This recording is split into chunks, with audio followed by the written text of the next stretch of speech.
I went on a date with my sister's best friend and accidentally nuked the fake relationship she's been cooking in her head. Now she's telling everyone I'm a home-wrecking bop. So, this all started yesterday when I, 22F, had a date planned with a guy. He ended up not showing up, so naturally, I texted the group chat about it, and my sister is in this particular group chat. I'm guessing my sister, Sarah, 26F, told her best friend, Jay, 27M, about it, because a few minutes later, Jay texted me to ask if I was okay. I told him yes, just a little disappointed since I was pretty excited to try that particular restaurant. He said that he would pick me up at noon the next day so we could go eat there. I told him it wasn't necessary, but he insisted, so I agreed, thinking nothing of it. Well, today he took me out as promised, and while we were eating, Sarah FaceTimed Jay. When he didn't answer, she called again and again. He answered the fourth call and asked her what was going on. She said that she was just checking up on us and told me to call her later. Later ended up being almost 8 o'clock. Jay and I spent the rest of the day together, hunting down some collectible dolls we both like, and trying different dessert spots along the way. On the way back to my apartment, Jay asked me to change the music on his phone. When I opened it, I saw that my sister had called him about 30 times throughout the day and texted him across multiple different apps. Jay had put his phone on Do Not Disturb after lunch, so it made sense why he didn't see those notifications. Once he dropped me off, I called my sister and asked her if everything was all right. She said yes, and asked if I had forgotten to call her back sooner. I told her that I was out with Jay, so I didn't get the chance, and figured it could wait since she didn't call me. She hung up, and a few minutes later, I got a call from my mom. She sounded angry and told me that I should be ashamed of myself. I said sure, but why today? According to my mom, Sarah called her in tears, saying that she had caught Jay and me smashing in their apartment. I was so confused. I told my mom that I did not, in fact, smash with Jay, and that I didn't even know they lived together. I asked her to give me a minute, and I called Jay, but he didn't answer. So now I am here, lying on my floor, wondering what the hell is going on and putting off another conversation with my mom. Update 1. I wanted to clear up some confusion before the update. In my original post, when my mom told me that Sarah and Jay shared an apartment, I said, I didn't even know they lived together. Those were my exact words to her because, last I knew, Sarah had a roommate and Jay lived alone. I was right, that's still the case. Sorry I wasn't clear about that, I'm bad at expressing myself sometimes.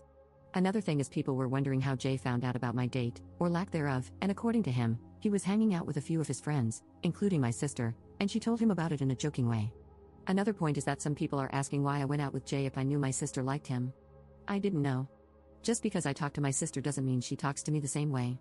If I had known, I would have talked to her about it first because I know from past experience that my sister is a jealous person. Anyway, last night was a doozy. Jay called me back and said he was going to stay at a friend's place because he would feel safer with company. I asked him if there had ever been anything romantic between him and my sister. He said the only thing was that he kissed her at a New Year's party at midnight because she was feeling left out. Obviously, I can't confirm if that really is the only thing. He also said that he had never even talked about moving in with Sarah, so he doesn't know why she would say they were living together. After I spoke with Jay, I called my mom again. She still sounded pissed, but this time I could hear my sister crying in the background, and my dad yelling to get our asses over there. Our being Jay and me, presumably. Well, as I told my mother earlier, I didn't have Jay's ass, and I don't like to drive at night, so I told them I would go the next morning. That also gave me time to gather any evidence I could to prove my innocence. Jay even sent me a copy of his lease to prove that he and Sarah do not live together. I went to my parents alone because Jay has a job. As soon as I arrived, my parents started yelling at me. Just the usual stuff, that I was disrespectful, but they never expected this from me. How dare you do this to your own sister? You know she already has a hard time, why make her life harder? My dad even called me a whore. That was fun. I kind of just sat there and did the math on how much faster I would be able to finish my grad program and flee the country, or at least the state. I wasn't very tuned in until my mom told me that if Sarah lost her job because of me, I would need to financially support her until she found another one. That's when I snapped and told them that if they thought I was going to do that, then they were as delusional as my sister. Missing one day of work because of a tantrum over something that didn't even happen was not going to get her fired.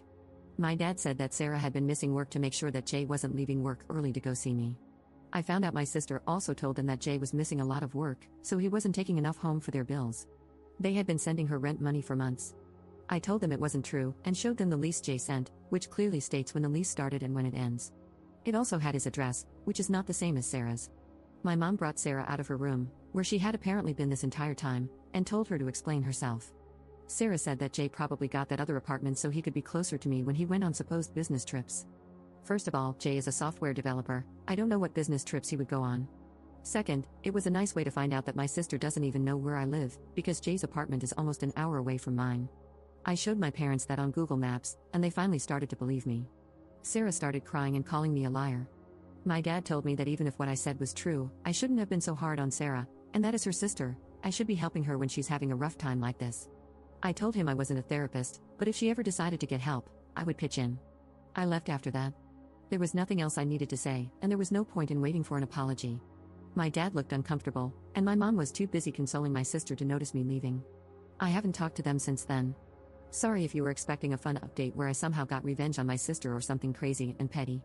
Thanks for caring, though, and to those of you who shared your own stories under my original post, damn, I'm sorry you went through that. Update 2. I don't really know how to start this post, but I felt obligated to write an update after everyone sent me so much love and support. It's been an entire year since I last posted, and there were a couple of questions I saw were pending when I logged back in, so I'll answer those first. Jay got a permanent restraining order against my sister. It took some months and a lot more harassment, but he has that now. As for why my sister was lying to get money from our parents, I couldn't tell you.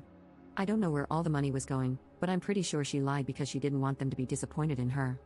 A lot has happened, but to sum up, my sister was arrested for not respecting the restraining order and also breaking into my home. My parents were furious with me after I didn't help bail her out. They blame me for her getting arrested and for getting fired from the 3 jobs she's had since my last post. Since then, I have not had any contact with my mom or my sister. My dad called to wish me a happy new year, but that's about it. Also, I finished my master's degree and, after countless job applications and rejections, I finally found a job in my field.